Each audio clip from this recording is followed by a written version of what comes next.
Hi అండి. Welcome to Veema makeovers. నా స్టైల్‌లో pre pleating and box folding without ironing ఎలా చేయాలో చూపిస్తాను. పళ్ళు ప్లీట్స్ ఎలా పెట్టాలో చూడండి. ఇక్కడ నాకు నచ్చినట్లు లెంత్ పెట్టుకున్నాను.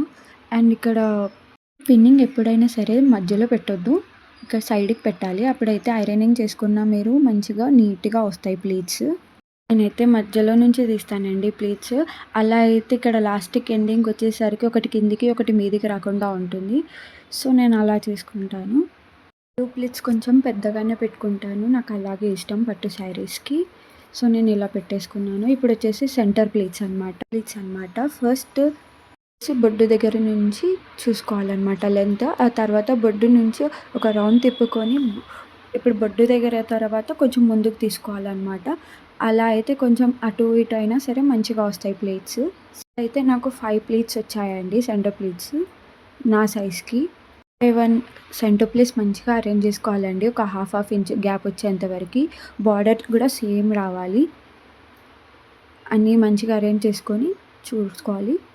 ఇప్పుడు పిన్నింగ్ వచ్చేసి ఇలా మీదికి పెట్టుకోవాలండి. ఎప్పుడైనా సరే మధ్యలో పెట్టుకోవద్దు.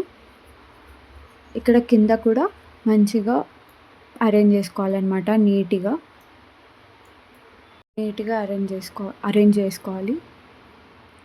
ఇలా చేసుకున్న తర్వాత ప్లీట్స్ డిస్టర్బ్ అవ్వకుండా ఇక్కడ నేనైతే బాబ్ పిన్స్ పెడుతున్నానండి ప్లీట్స్ డిస్టర్బ్ అవ్వకుండా. అటు ఇటు వెళ్ళిపోకోకుండా.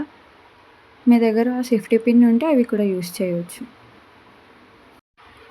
చూడండి ఎంత నీట్‌గా అండ్ పర్ఫెక్ట్‌గా వచ్చాయో సెంటర్ ప్లీట్స్. వచ్చేసి మనం బాక్స్ ఫోల్డింగ్ చేసుకుందాం. నేనైతే ఇలా చేసుకుంటానండి బాక్స్ ఫోల్డింగ్. చూడండి నేను ఎలా చేస్తున్నానో.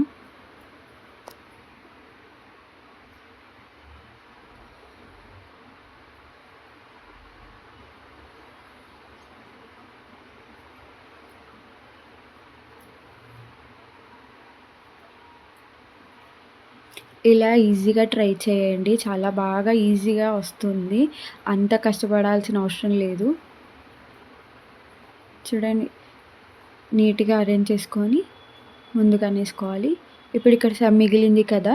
దాన్ని ఇలా ఫోల్డ్ చేసేసుకొని లోపలికి దోపేసుకోవాలి. చూడండి. మీకు కూడా ఇలాంటిది శారీ ప్లేటింగ్ కావాలంటే నన్ను కాంటాక్ట్ అవ్వండి.